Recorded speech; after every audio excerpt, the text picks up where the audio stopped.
So the three panelists, so sitting immediately next to me is Alexandra Keegan, who did a theater project reflecting on Dead City, a narrative of female connection, and in there it's a modern riff on Joyce's Ulysses. And next to her is Colleen McDonald, who she really shortened up her title for the slide, right? But what she told me initially was, it's a human tragedy, and these bastards who are bringing these boat people should be shot. Framing people smugglers in Australian news media. And she said she wanted to be provocative with her title, so maybe in your remarks as well. And finally, on the far end for me is Kaufman, who did work on the role of Judaism in the environmental movement. So I'm happy to have you here, and certainly them, and we're going to start with Colleen. Yeah, thank you very much, and thanks for introducing us. I'm very grateful for this opportunity to present, because one of the things that we talked about at the opening conference was this idea of knowledge-producing weapons for social justice. And I've noticed that my experience with this research project has been one of frustration, as I've been increasingly learning that there's a ton of knowledge out there, we've got a ton of weapons, and nothing's really changing. And I think that'll come through a little bit in my presentation, but really what this is, for me anyway, is an opportunity to share with you these stories. And I think a new way of approaching this is taking it outside of the domestic sphere, where in Australia there's a discourse that's really gotten stuck, and bringing other countries and different perspectives into the dialogue so that other people are engaged in this problem and can maybe shift the way that we're talking about people smugglers and asylum seekers in Australia. So I was really grateful for the opening presentation, and I hope that this will speak to that as well as to each other's storytelling. First, I want to give you a little bit of background about what it was that I researched. In Australia, we have about 6,000 people arriving by boat to the country each year over the last decade and a half. Almost all of these people are seeking asylum, and recently they've been almost exclusively from the Middle East, so they'll travel maybe to Indonesia or Malaysia. And from there, they have about a 1% chance of being resettled in a year. They also face some pretty tough human rights conditions, especially in Malaysia, and they can't have work rights in these countries. So then we have this small proportion who attempt to arrive to Australia by boat. Almost 90% of them have been recognized as refugees recently, and this is a really unique case. Most of the time where you have illegal entry or asylum-seeking entry, you don't have such a high refugee recognition rate. And the other interesting thing, just to put these numbers in perspective, is that about 9 times as many people are in Australia illegally at any given time for having overstayed their visa, for example, traveling, as this total number. So you see that basically this is not a big group of people.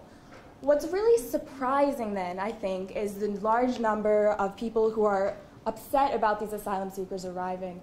And Australia is really known for having an extremely harsh, punitive regime in terms of asylum seekers, both in terms of policy and in terms of rhetoric. For policy, I think the one thing that stands out right now is that of mandatory detention. And so everyone who arrives to Australia by boat, currently it's required to stay in detention until their refugee status is determined. This can take years. Someone's actually been in detention for 7 years. That's the real extreme. But at least 9 months for a lot of people, and for certain security clearances, it takes even longer. So this is actually a violation of UN conventions to which Australia is party. And the further upsetting thing, sometimes you see this happening in other countries, but in almost no other country do you have the same level of hostile rhetoric going with it, where asylum seekers are portrayed as threatening, as deviant, and as criminal, and where they're a hot button issue in the popular press. This picture is actually taken in a detention center in Australia, and these are asylum seekers who are protesting, trying to get some international attention. And I think what drew me to this debate is just kind of the fundamental frustration. Why are good people who care about these great Australian values, who are kind to me on the street, who don't seem to be racist, why are they supporting the exclusion of these people when it's so well documented how destructive it can be? So from here, I want to see, well, what can I contribute to this debate? And after talking with a few researchers, it seemed like there's a big gap around the issue of people smugglers. Increasingly, when you're watching TV in Australia, the politicians are talking about the agents bringing asylum seekers into Australia. And a lot of the policies recently have also been focusing on punishing people smugglers rather than asylum seekers. So this seems like it could be a really good thing in terms of shifting the blame away from asylum seekers themselves and maybe moving towards a more humanitarian discourse. And I was interested in investigating what this looks like in the media. Does this really have an impact? So for this presentation, I actually won't cover all of this, but these are the 4 categories of research questions that I looked at. And what I did was I just undertook a systematic content analysis of all the articles containing the phrase people smuggler over a year.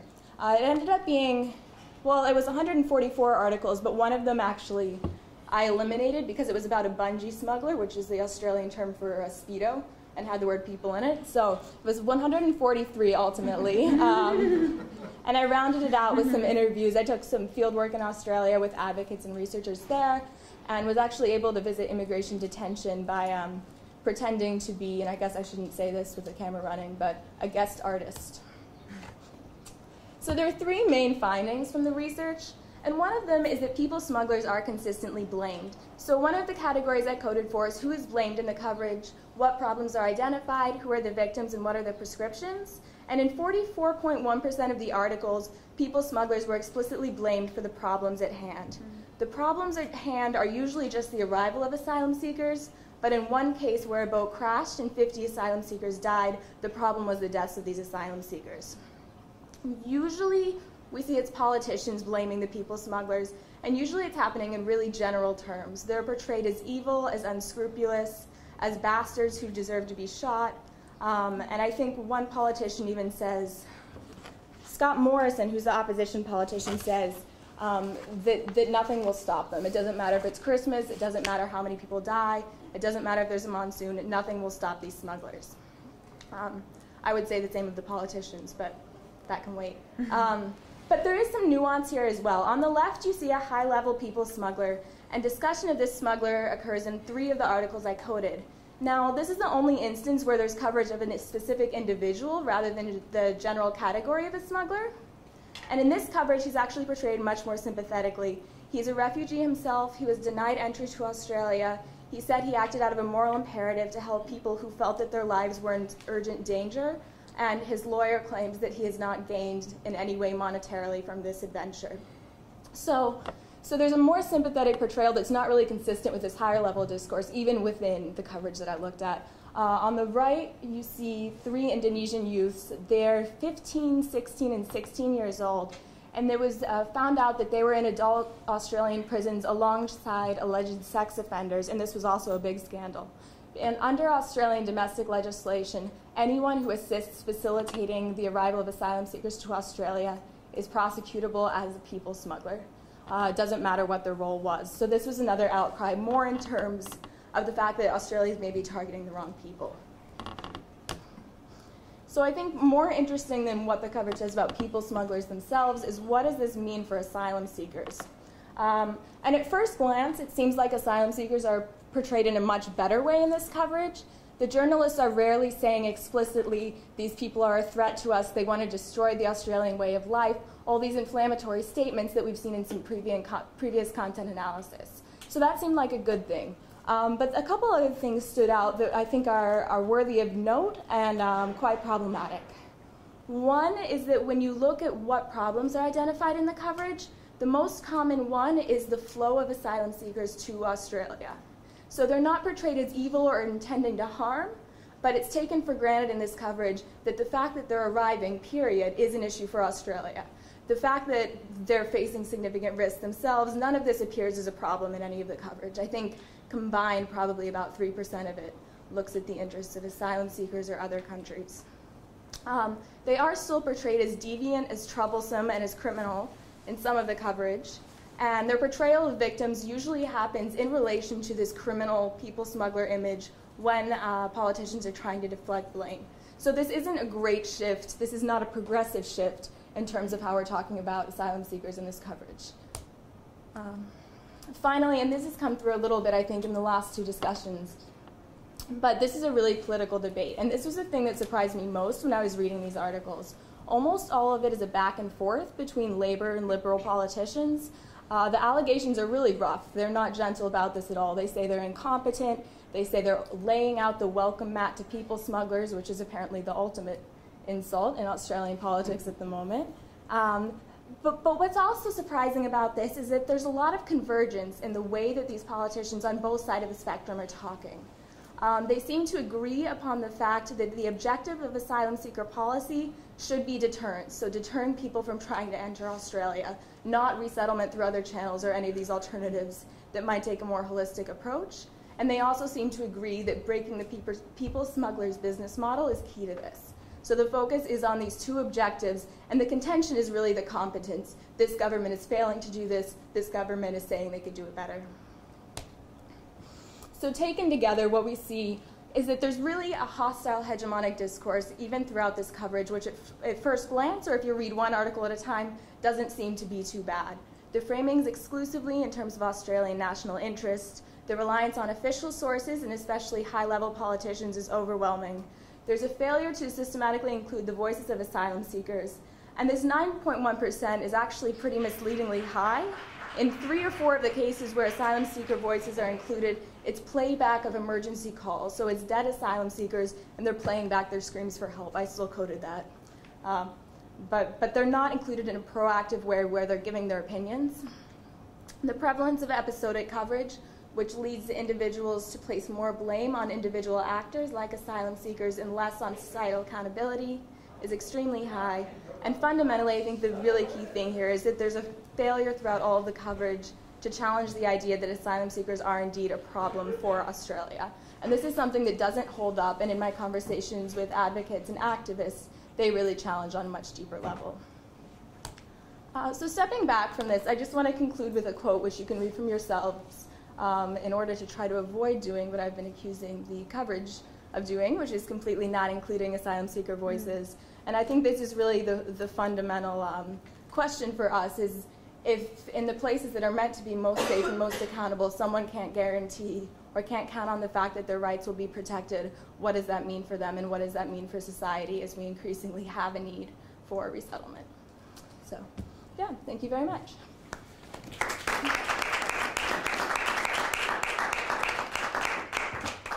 And I'd be happy to talk about, I think the really interesting stuff, and a lot of this has to do with visiting detention and the activists and things like that. So if you're interested in any of that, I would love to talk about it later.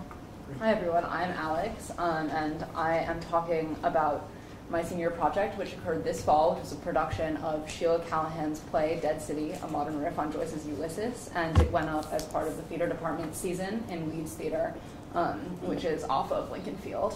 And basically in the theater department, when you're a senior and you're interested in directing and that's your main line of focus, you have the awesome opportunity to propose to direct a fully funded, fully mentored, fully budgeted production of a play really of your choice as long as the faculty approves it. So you propose a play, meaning that you sort of submit this 18 to 20 page document that says, like, why do I want to do the play? Why am I qualified to direct this play? What's exciting about it? What are the challenges of it and how will I address them?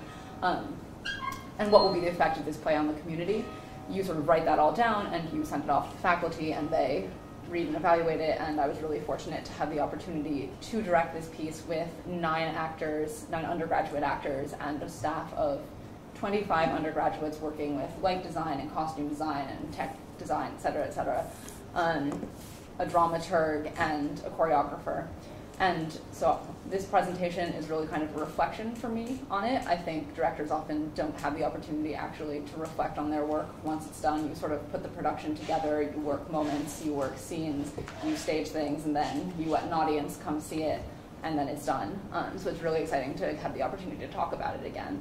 So in order to do so, I'm just going to try to tell the story of Dead City a little bit via our production photos, our publicity photos, and give some retrospective thoughts on what it was like to work on it.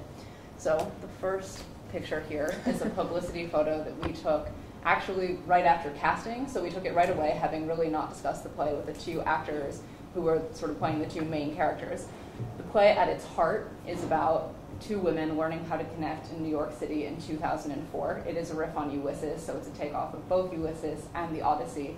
And what was really exciting for me about it as a female director was that it was a play by a woman about women learning how to talk to one another and learning how to come out of kind of a numbness from pain and grief and find spark and connection in one another. In sort of theater history or common theater production, female narratives and women playwrights are largely underrepresented, and women, or plays that feature women in leading roles speaking to women in other leading roles are also largely underrepresented.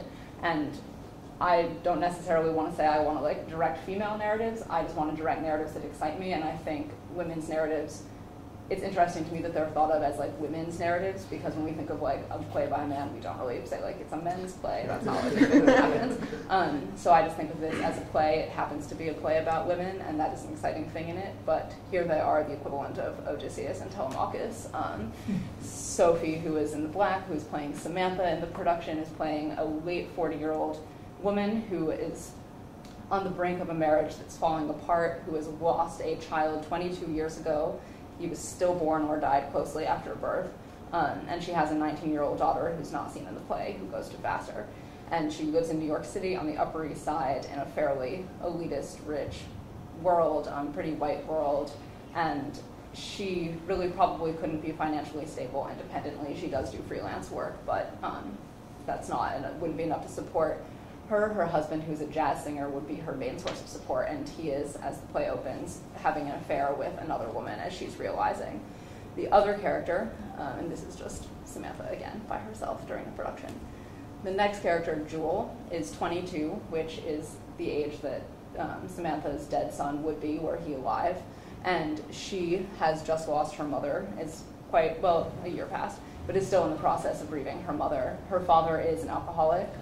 She herself is probably a bit of an alcoholic or a drug user. She is kind of, what intrigues me really about this character, one, she's college age, and she's not in college, but she is of college age. And that's really exciting because we frequently have opportunities to see people our age on Brown stages or many stages, and for an opportunity for this actress to portray a 22-year-old when she was 22 was quite great. She effectively represented with her as this, concurrently this vision of like the cool aesthetic, especially what it means to be a girl and be cool in 2004 and in 2012. I would say I would define her as being kind of like a hipster, if I were to use that terminology. She is a bit androgynous, certainly bisexual. She has unprotected sexual encounters with people of both genders all the time. She drinks probably from around 8:30 a.m. until 11 p.m. She does not shower. She goes through New York and kind of just exists. She's attempting to be a poet. She believes that she can channel Patti Smith's spirit. She succeeds and does not succeed in doing so in the course of this production. And she is kind of presented as the ultimate. The script reads, when you cast it or when you read the script, that she's supposed to be beautiful in a way that anyone in the audience could desire her, but at the same time, anyone in the audience could realize just how screwed up she is underneath her kind of cool surface. And I was really intrigued by this character because I think that a lot of times girls are promoted to be either like super girly, or there is now this kind of aesthetic of like the cool girl who is sort of androgynous and sort of bisexual and sort of in the Patti Smith aesthetic, but in 2012, creating that was quite the experience throughout this production. And so that is Jewel. She is called Jewel, and she's supposed to be the dazzling one in this Odyssean modernized world.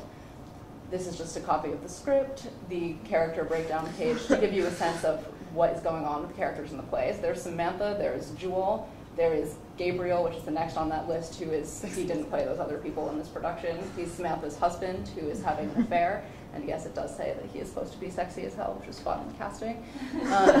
And then we expanded the ensemble outside of those four next people to include 6 other actors so that there were more opportunities. And they played a whole range of people, from a child to various lovers that people take on in the production. They played Jewel's lesbian lover along with a chorus of just kind of blank people who reflect what Samantha is thinking and what's going inside her head at all times. So the chorus had a large challenge, which was quite exciting for everyone involved, but that just gives you a sense of how many characters everyone plays, and also what the playwright dictates is supposed to be, we were supposed to be looking for when you think to cast this production, which I found fun. This is just the opening moment of the show. The show opens with a dream sequence in which Samantha dreams of Jewel, seeing the West Side Highway, seeing New York in all its beauty, for all its beauty, instead of being kind of lost in herself as she usually is. And she speaks in perfect poetic language, which she can never actually achieve in the reality of the play.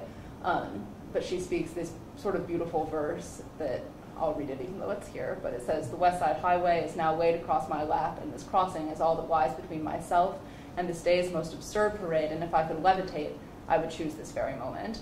And it goes on, but this is how the play begins.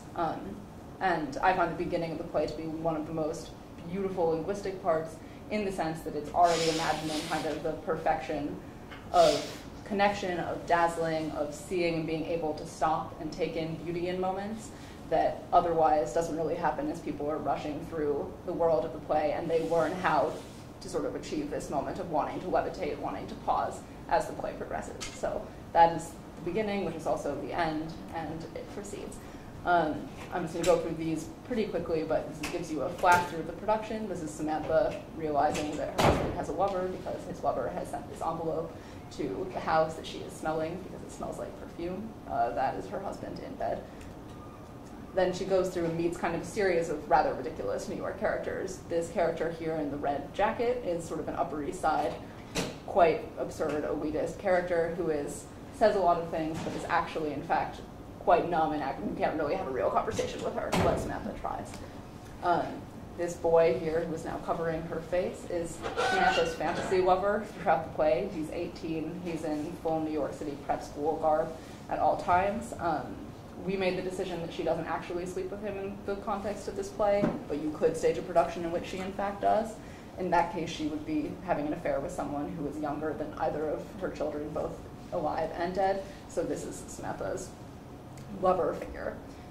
Samantha goes to a spa. People intrude on her privacy. Other spa workers. She goes to a funeral. That is not actually her husband dead. That's the only other character he plays. He stands in for another dead husband to signify that her husband is kind of becoming dead to her. And of course, there's a pregnant woman in the play because she's constantly mourning her child, so she sort of sees the opportunity for rebirth everywhere. This is the first interaction between Samantha and Jewel. You can see Jewel there at center and Samantha down right. They kind of are both trying to freelance work in the same office, an office that is overly absurd and stylized, as one might imagine a completely crazy New York Midtown office would be. So all the other characters were just kind of playing background workers, and then this woman here down left was the sort of tyrannical boss of the office. This is just an outing. We did an office outing in character. I think part of my interest in this presentation is seeing what we do in rehearsal, because you don't really see that when you come see a production. We went to India Point Park. Everyone was in character from the time they left my house to the time we returned to my house. No one broke from character in that time. That's me in the background monitoring the outing. But everyone, we had the sort of office boss monitor the outing as if it were like a corporate retreat, and it was quite an adventure. So these are just two photos from that. Everyone interacted. It was quite absurd. Back to the play. This is sort of Jewel's lesbian lover character, who I don't think she's actually in love with, but she certainly does live with and sleep with, who presents sort of a coarse example of an extreme of sort of this female sexuality, arguably in the world of the play, gone haywire. This is Samantha and Jewel initially connecting. They bond over Patti Smith because Jewel wishes she could see Patti Smith, but Samantha, in fact, has actually seen Patti Smith in the flesh, and so this is Jewel exclaiming, she performed at CBGB's, "Oh my God, you were there. I can't believe you were there," and Samantha not understanding why. Jewel cannot believe that she was once cool enough to be at CBGB's experiencing Patti Smith live.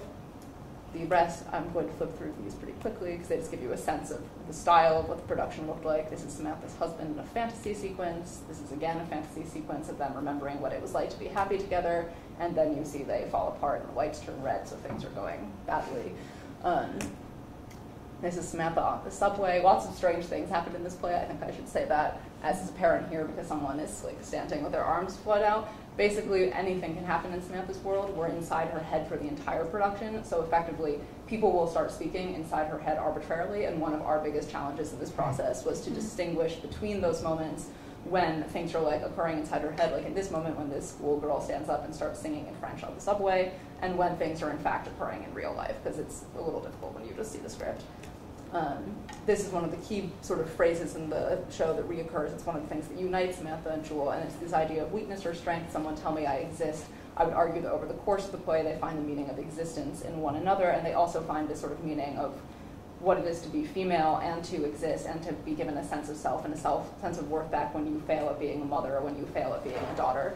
And they question sort of the boundaries of weakness and of strength, and is weakness, being like, is weakness found in actually being like strong artificially, so presenting a tough flair, or is weakness crying, or are they presenting themselves as sort of numb, claiming that strength, but in fact they're incredibly weak inside? The play borders back and forth with those two extremes.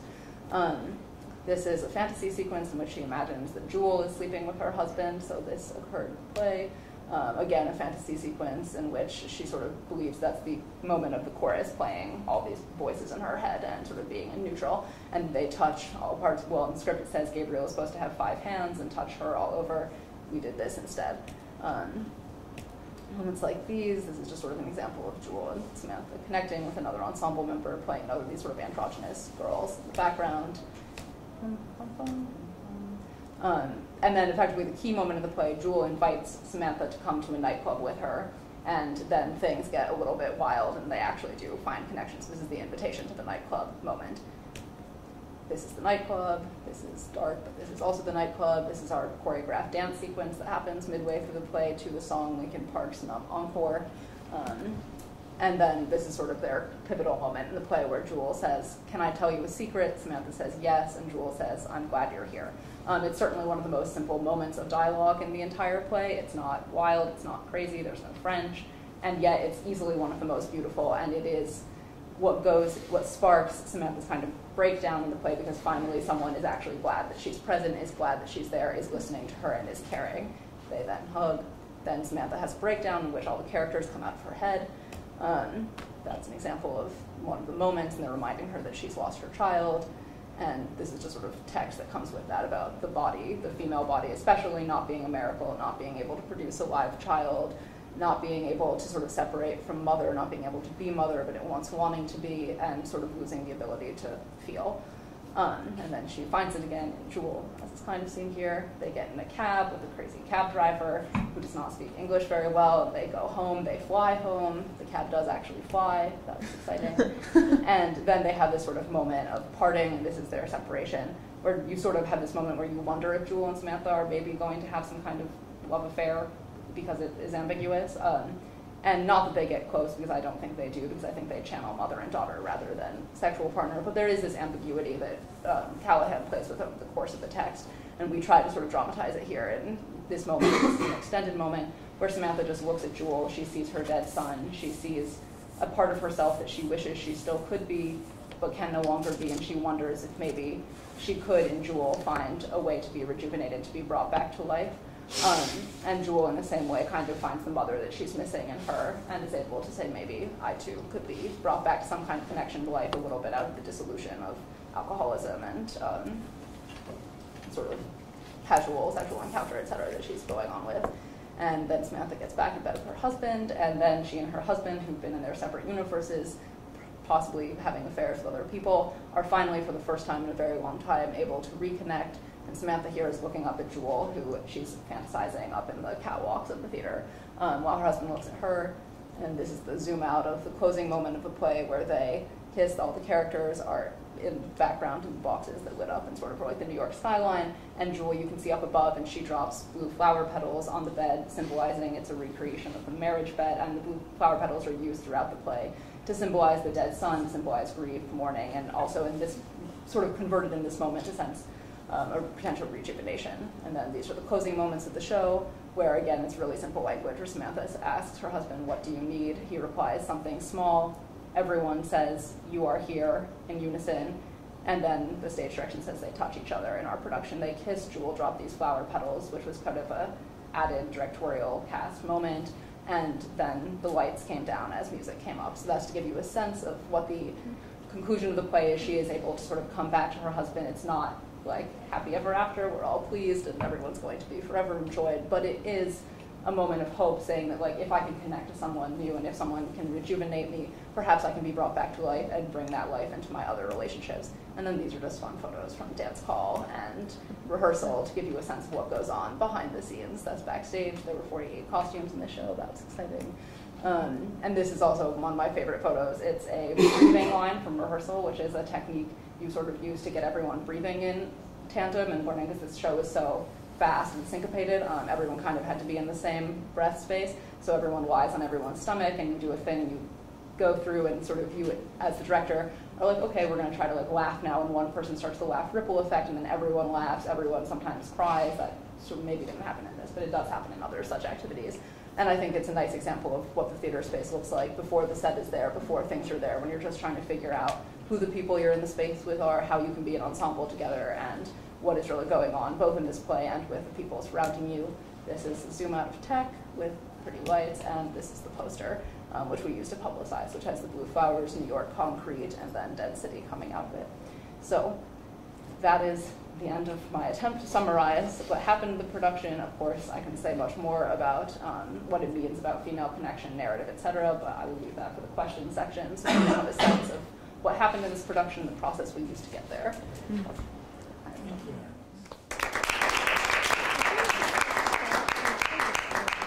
Okay. Hi, everyone. Thanks so much for being here. I am going to talk about a story that has to do with how we frame social movements. And Colleen talked about essentially this question of like whose voice gets heard and whose voice doesn't get heard when we think about people and their interactions with each other, particularly coming to different countries and how they interact. And then Alex touched on these ideas of like how can we make text relevant today, and also how do we portray what we're trying to get across to the public. And I think that my presentation touches on both of those through the lens of a social movement, essentially like who is part of social movements and how do these movements and their messages get framed. So my research for the past year has looked at the role of Judaism in the environmental movement. And just to start, I'm going to give you a little bit of background on why I got interested in this project. 2 summers ago, in the summer of 2010, I actually bicycled throughout Massachusetts for the entire summer, 600 miles with 4 other college students. And we lived in churches and synagogues while we went from town to town, staying for a week in each of these different locations, trying to really build a movement to address global climate change and other environmental issues. So the program was called Climate Summer, and because we were staying in these churches and these synagogues, we got a chance to actually talk about the work we were doing with religious leaders at every step of the way. And these religious leaders, to my surprise actually, were extremely willing to engage with us on these issues. One pastor, for instance, even invited us to bike down the aisle into the Sunday morning service so that we could explain what we were doing to the congregation. He wasn't the only one who invited us in, although he was the only one who invited us on bike. Most of the people that we stayed with invited us to speak to their congregations on Saturday morning or Sunday morning at Mass or at the service that was happening at the synagogue. And so for me, this opened up a whole host of questions about the intersection between religion and spirituality and the environment. As an environmental studies concentrator, I think a lot about the environmental movement and have played somewhat of a role in New England. But I have found very little connection with religious communities in doing that work, aside from the experience I had doing this bicycle program.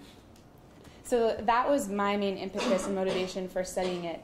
And when I began to look at it from an academic perspective, I decided first to look at the way in which we frame social movements and have framed them for the past several decades in the US.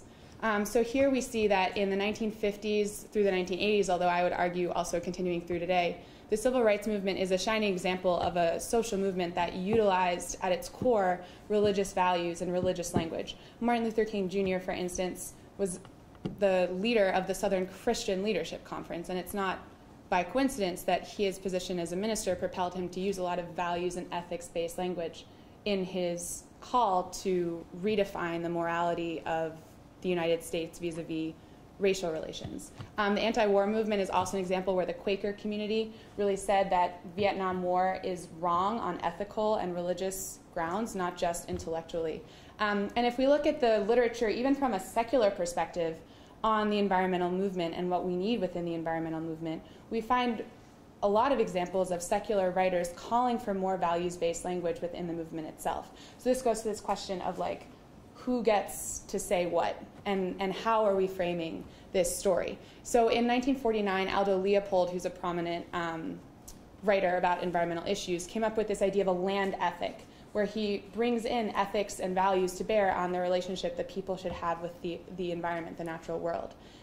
Rachel Carson's Silent Spring, for any of us who have read it, doesn't only talk about the science inherent in the problems with using DDT as a chemical, but also tries to write in a way that actually pulls at readers' heartstrings. And in 2004, two authors wrote a controversial essay called The Death of Environmentalism, in which they essentially argued that the environmental movement today is ill-equipped to deal with the global scope of issues like climate change that face us. And one of the things they called for was for an infusion of values-based language in the environmental movement. What's interesting to me about this particular example is that the essay itself was very controversial, and there were several leaders of groups like the Sierra Club and other prominent organizations who wrote in response.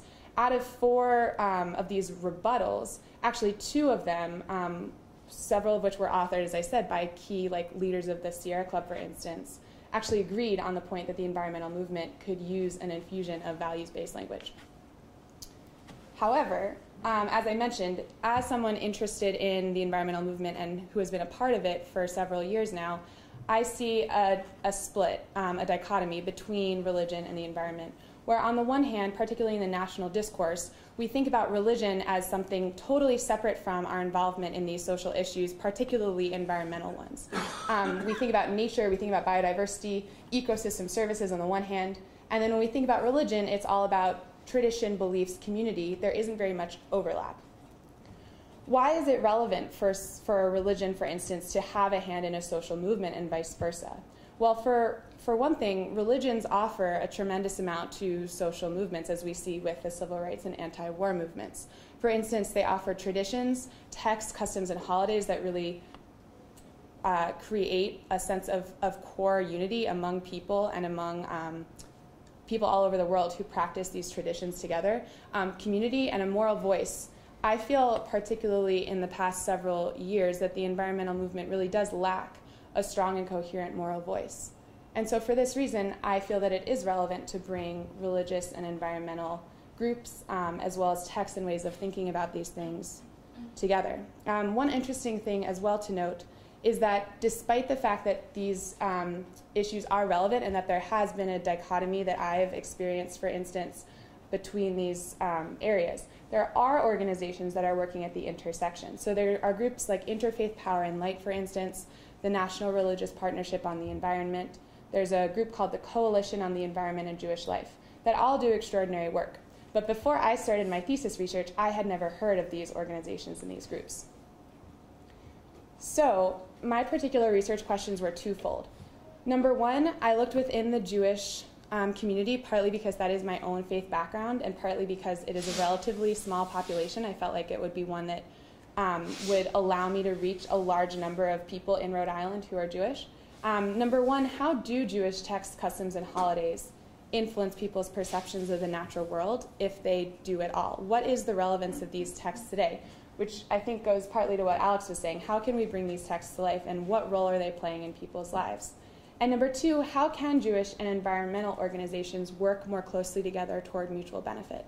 So in order to answer these two questions, I underwent a couple of different methods. Number one was I interviewed 13 Jewish leaders, 8 of which were selected randomly from a database in Rhode Island and represented a range of Jewish denominations, and then the remainder of which were identified because they were leaders in this environmental Jewish intersection. So for instance, I actually interviewed one person in Tel Aviv who's the director of the Heschel Center for Environmental Learning there, and I interviewed one rabbi in Maryland who has gotten EPA grants for installing solar panels on his synagogue. But the rest of the interviewees were in Rhode Island, and many of them were randomly selected. Number two, I created a questionnaire and sent that out to members of the Jewish community in Rhode Island. 115 people took this survey, and I'll share some of the results in a second. And then third, I looked at the literature. I looked at what other scholars have said about this issue. So turning to the survey results and thinking about this first question of how do Jewish customs and holidays and texts actually influence people's environmental behavior. This is a graph that shows that essentially the answer is very little. The circled part on the bottom represents no influence of certain Jewish customs and texts on people's environmental behavior, attitudes, or actions. And then the red influences people's opinions, green influences actions, and so on. So there were two customs on the left that actually had relatively significant rates of influence. One is this idea of tikkun olam, which roughly translated is the idea of repairing the world, and it's sort of like a rabbinic principle that has permeated the culture. The second is l'dor vador, which is the idea of looking out for future generations, which echoes a lot of secular definitions of like environmental sustainability. However, kosher laws, the Jewish Sabbath, this idea of a sabbatical year for the land, which is the Hebrew word is Shemitah, and the Genesis and Noah's Ark stories, which are very much consistently noted in the texts and in the scholarly work on this issue, had largely no influence on people's environmental behavior. So one question that comes up is like, how are these texts actually relevant in people's lives today? Not very much. And there was some breakdown among denomination, and I'd be more than happy to talk about that afterward, with the Orthodox reporting higher rates of influence. But across the board, for the 115 people I surveyed, these were the results. In addition, I wanted to know where people were encountering teaching or practices regarding human-environment interactions, partly because I wanted to see whether these environmental Jewish organizations were really as obsolete as I thought they were. And the short answer is yeah, they're pretty obsolete. The Jewish environmental organizations only reached 21% of the survey respondents. Most people got this sort of information in sermons or in synagogues. Interestingly, the number that said they do not encounter environmental concerns in a Jewish context, 25%, was greater than the number who encounter them in Jewish environmental organizations, 21%. My second question that I looked at really closely was, how can Jewish and environmental groups work more closely together, if at all? And so I asked my survey respondents, do you feel there are opportunities available for increased collaboration? And the majority said yes, 68% said yes. Now, the people who didn't say yes mostly said, I don't know. So the people who really said no, there's no room for collaboration was only 5%. And this is, again, of the 115 people I surveyed. Of the people who said yes, I asked, what sort of collaboration would you like to see? And 87% said they would look for community action, however they would define that. 48% looked for lectures. Interestingly, I thought 41%, nearly half, said they'd be willing to talk about this with members of other faiths. And 39% were willing to engage in political action. This is a sample of testimonials that I got from survey respondents who answered open-ended questions about how they view the connection between their Jewish faith and the environment, and they're representative of the sorts of answers that I received. So you have one survey respondent saying, I have never considered that Judaism and the environment could have any connection at all. There's one other respondent who notes that the holiday of Shabbat, this weekly Sabbath, makes this person think about unplugging. This one really spoke to me. I can remember being in Hebrew school as young as 6 years old and singing songs about planting trees. And then another respondent actually noted that Judaism is the primary basis for environmental action. So those were taken from survey respondents, and then the final one was taken from an interview where this community rabbi noted, every single thing in the world has a soul. And I think that when we tell stories about things like climate change, the idea that everything has a soul is more resonant with some people, certainly, than saying there's more carbon dioxide in the atmosphere than we should have. The numbers have exceeded 350 parts per million. Those ways of telling that story are very different, and I think that the way in which we message issues like climate change can really have an impact on whether people listen or not. So to close, I want to ask this question about, are we missing a key opportunity, not just within the Jewish and environmental groups, but sort of, are we all missing a key opportunity here? On the left are just some examples of biblical and rabbinic laws, and on the right I've matched them with modern environmental issues that seem to have some similarities. So on the left we have this rabbinic law that I unearthed in this research that I had never heard of before, called Bal Tashchit, which roughly translates as do not destroy, in which these rabbis from centuries ago write in very vivid terms that people are not to wantonly destroy or waste anything unless it is for a higher purpose. And they actually equate this with worshiping idols, one of the cardinal sins of many people's religious traditions. And this has a lot to do with our current notions of recycling, or even making waste management more manageable and creating less waste. This idea of a sabbatical year for the land, which, as we saw in this survey, didn't influence very many people's opinions about the environment, has a lot to do with this idea of restoring ecosystem services and making sure that our ecosystems are generating the sorts of services that we count on, like clean air and clean water. then there's an actual biblical law in the Old Testament that mandates that we wait 3 years before picking fruit from a tree. And that has a lot to do with limiting our consumption and making sure that other species have time to grow before we take what we want. And finally, kosher laws govern people's consumption of food, and that, I think, has a lot to do with current discussion about what is sustainable and what is in line with our values. Again, like religious reasons for keeping kosher, not wholly divorced from people's values in other ways. I have a couple key recommendations that I'm happy to go into in more depth later on. When appropriate, I am encouraging members of all communities to frame issues like climate change in moral and ethical terms. As I said, there's this really amazing rabbinic principle that encourages and even mandates people not to waste. Currently in Rhode Island, there's a bill that has been reintroduced that would make producers more responsible for the items they produce after people who buy them don't want them anymore.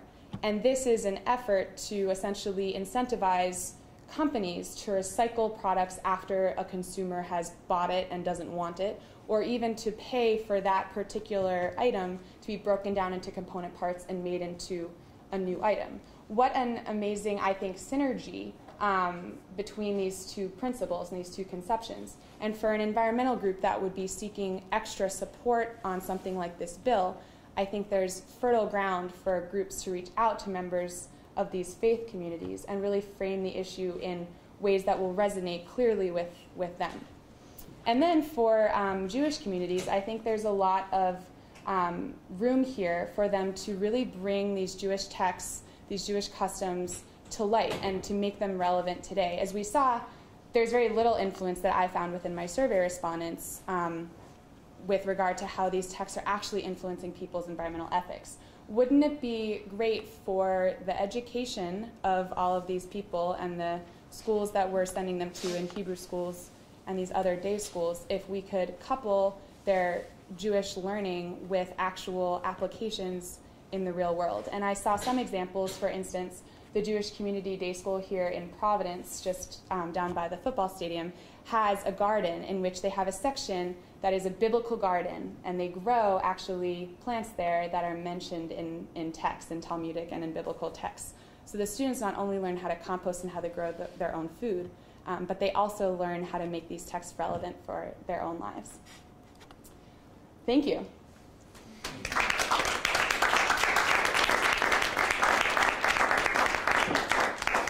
Thank you all. Yeah. So I want to open it up for questions. I have plenty, but we've had some chances to talk, so I want to give you a go. Just speak up if you have a question. I had a question for Kara that she responded to a little bit in an email, but I was interested after hearing about her presentation in how applicable she thought this was to other religious groups. Is this something specific to Judaism, or is this something that there might be other opportunities for? Yeah, it's a great question. If you guys would be interested. Yeah, I'm happy to answer it. Thanks, Colleen. So the short answer is I think this could be applicable to all faith groups. Judaism is one that I chose to focus on, as I mentioned, partly because it's my own faith tradition. But both from a theoretical standpoint and from what's actually happening on the ground, I think there's absolutely fertile room for growth in this intersection with all different sorts of religious traditions.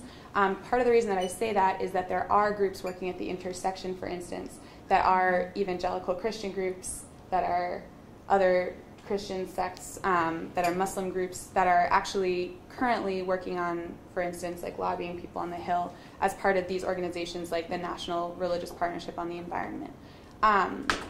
Another reason I say that is that the texts that I looked at were largely biblical in nature, and those texts are foundational for several religious groups and people who ascribe to different Christian faiths and Jewish faiths and different denominations there.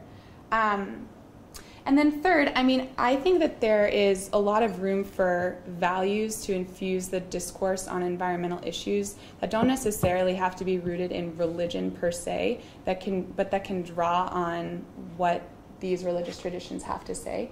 So for instance, when Aldo Leopold in the 40s was talking about a land ethic, and how it's our moral obligation to think of ourselves not only as separate from other species, but as part of it.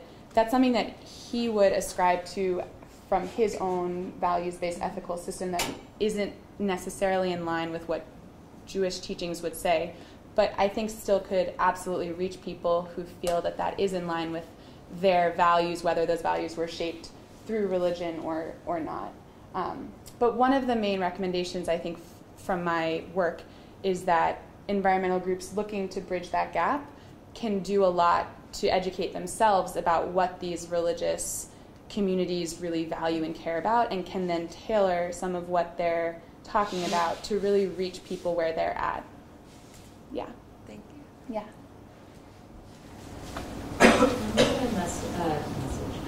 Question for Colleen. Yeah. Kind of two parts. Just why did you become, or how did you become interested in Australia as a site for your research? And then how are you reflecting on what's happening there and what's happening here in terms of legal immigration, or what's happening in Europe?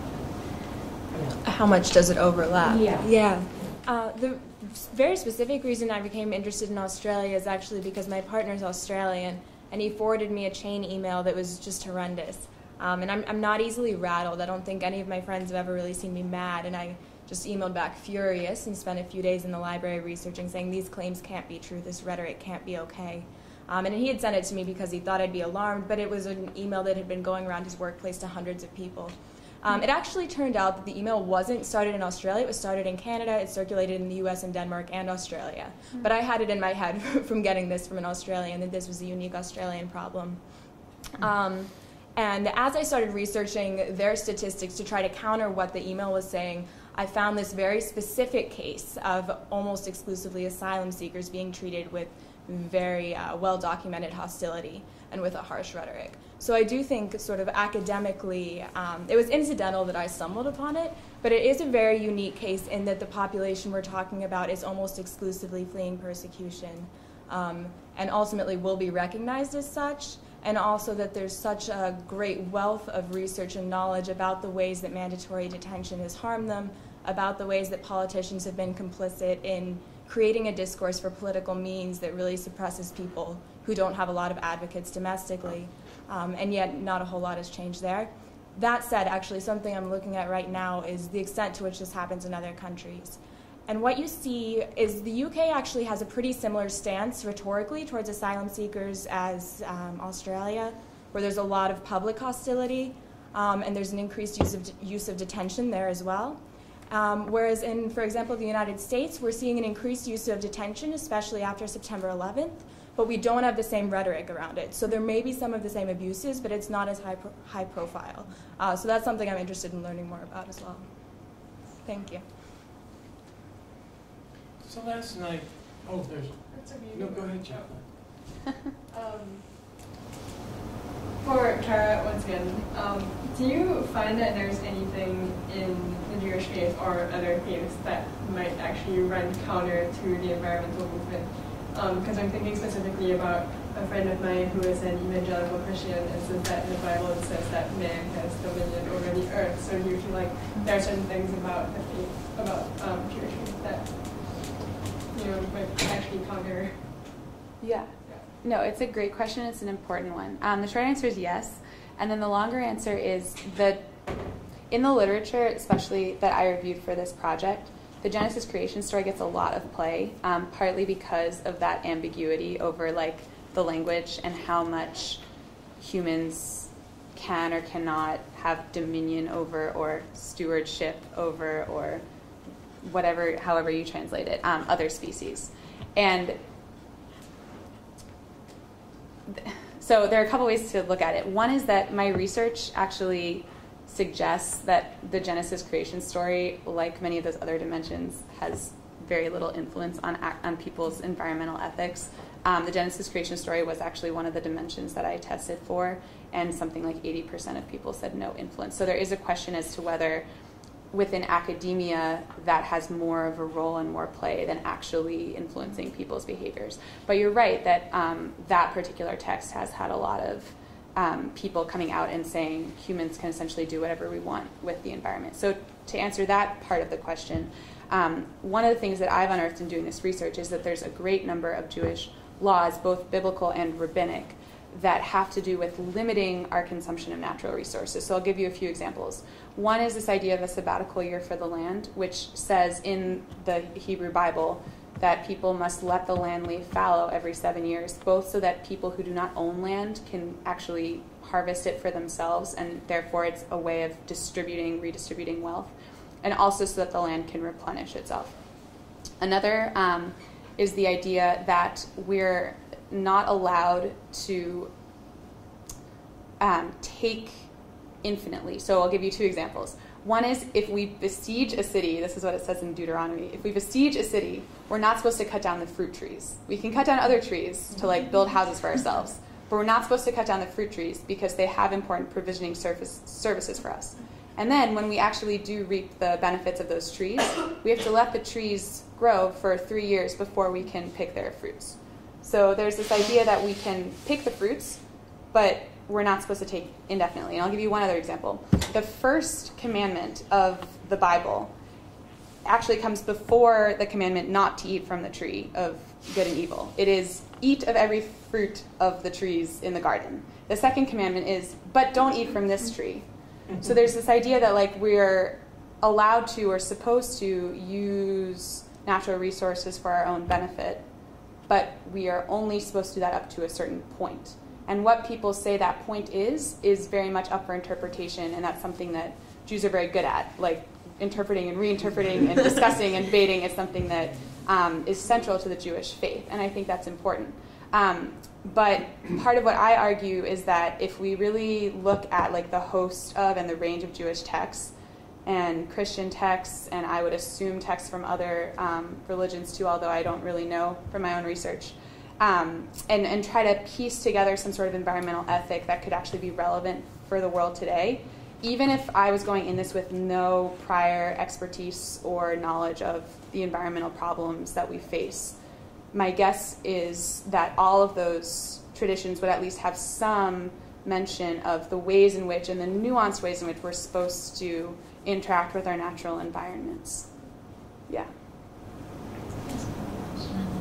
For Alex, actually.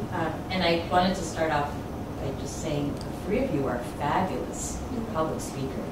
Very impressed. Congratulations. It was a pleasure listening to all of you. So I have 2 young kids, and that means I don't go to movies or the theater anymore.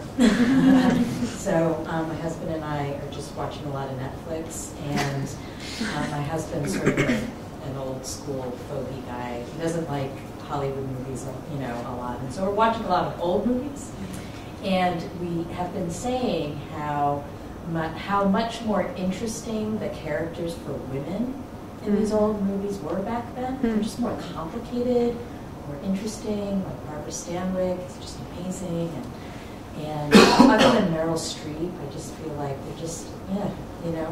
So I guess if you could talk, you alluded to this a little bit, and I know you're focusing on theater, but just about women and theater and women in film, and just say more about Certainly. where the thinking is on that. Certainly.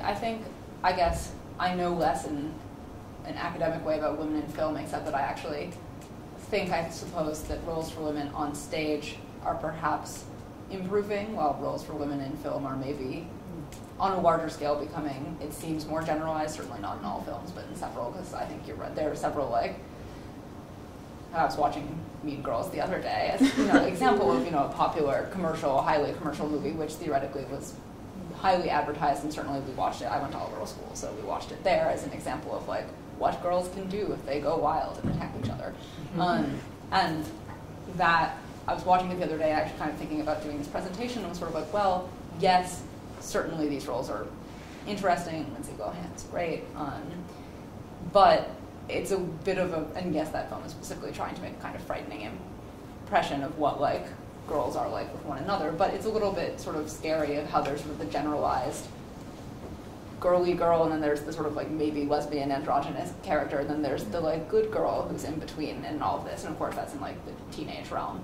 But I do think there's this sense that in trying to create a more like liberal woman maybe on screen, it comes with also stereotyping and generalization that creates problems. And I think on stage, I mean, it goes both ways. I think there are certainly a more diversified number of roles for women now. I think that's relatively safe to say in productions, because theater is trying to make more roles for women in so many programs, especially in like the regional theater movement, which is where most theater, I guess, comes from that goes to Broadway and becomes part of like the canon of theatricalization, is having a whole sort of push to definitely include at least 1 to 3 female playwrights in a season. Female playwrights on the whole have tended to write more roles for women, so there are more. But then we actually have also had debates of like things like Streetcar Named Desire and older plays that certainly feature wonderful female parts to take on. There's this interesting question of like, what is the part to take on for the actor, and how is that different from what's actually being presented to an audience as being a character? Because some of the roles in film are actually so inhuman, I would argue, that they probably are a huge challenge for an actor to take on, because however would you become kind of this immensely closed to the world character, but in that same token it's presenting the public with this vision of like women as like sort of either over made up or under made up or being constantly judged in various respects. And on stage it's interesting too, because I think in this Dead City specifically, I would say both Jewel and Samantha are certainly difficult roles, as are the other roles in the play. But what the playwright does with Jewel's representation, because she's not, you know, an ideal person. We wouldn't really want to like aspire to be her as much as she's cool and presented as cool as many women are presented as like cool in some way in modern film and in theater. But I think what Callahan does well, and we certainly tried to play with in the production, is finding a humanity in her that makes us say, okay, like she is doing all of these things, and she is like liberal in the sense that she's sleeping with all these people and going kind of wild and going to clubs all the time and not really having a home. But in that same sense, we come to realize that perhaps she's not bad, she's not villainized certainly, but maybe we as like girls, women, whatnot, should not attempt to achieve that degree of like liberalism, wildness, but should in fact try to find more moderation, certainly bringing pieces of what Jewel is doing in the play and her complete freedom into life, but also sort of precluding some of these elements that go too far, and that not because she's female, but just because she's a person, she should perhaps abstain from doing. And I think that's what I love about certainly Dead City, and I think more theater today is sort of attempting to do, is create a place for women where we can portray women as we might portray like any man on stage, where you can identify when someone is crossing a line and say, okay, like perhaps that's too far, but we can also like sympathize and not feel like they're just a stereotypical presentation of something. So I wanted to ask, oh, go ahead. Oh, I'm sorry. No. I have another question for Kara. I was really interested in the connection you drew between the kosher tradition and eating more responsibly, which is sort of a trend right now. Yeah. And I'm wondering if you think that there's mainly a potential for overlap between the kosher tradition and eating responsibly, or if you think that the kosher tradition is already really well rooted in this environmental framework. Yeah. And if so, if there are examples of how it's rooted. Yeah, it's a great question. So by drawing those parallels, I just want to like start by saying I wasn't trying to equate like Jewish practices with environmental practices. I was more just saying some Jewish practices and laws have to do with things that we also are thinking about in this more secular sphere. So just like to lay the groundwork there.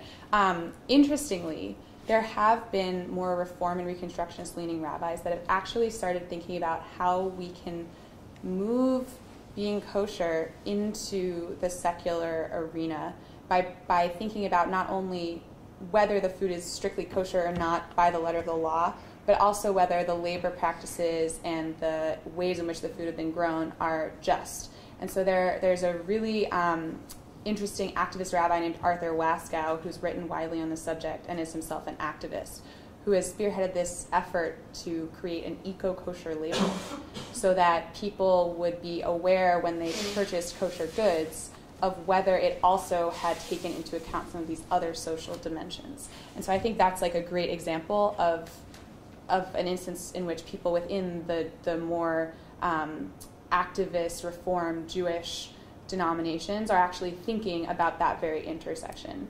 And then sort of on the flip side, I think that there is something to be said about just the awareness in general about what we eat and why we do. Because if we talk to anybody who keeps kosher, for instance, there's a very specific reason. That reason might be different for different people, but I think it's similar to people who have a very specific reason for being vegetarian or for being a conscientious meat eater or whatever it is. And so, yeah, I think there's a very interesting movement brewing among some people in some of these different communities, thinking about like what we eat, how we manufacture it, and what being kosher means today for those people. Yeah. I have a question for Carol. Yeah. Cool. I was just curious about kind of what you came across in terms of politics and religion, and for the correlation between, religious figures and beliefs in policymaking, and then also religious kind of beliefs and figures and environmentalism. And I mean, generally, it's a large generalization, but they don't overlap. A lot of religious politicians tend to be more on the conservative side, which seems kind of counter-directional towards environmentalism. So I was just wondering what you came across. Yeah, that. Good question. So I did not study the intersection of Judaism and politics per se. So I have a little bit less to say on that. What I can tell you is that there are Jewish activists working on political action related to the environment. So I actually sat down with and spoke to the director of the Coalition for the Environment and Jewish Life, a woman named Sybil Sanchez.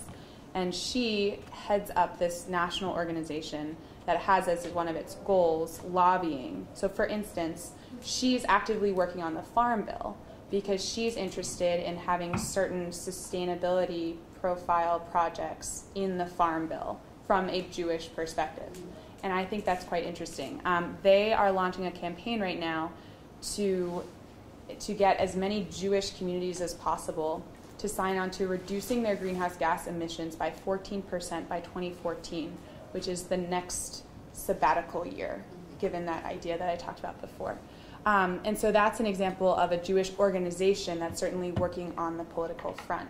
The Union for Reform Judaism also has a green sector of people that are working on Jewish environmental issues politically. So there is a good amount of overlap.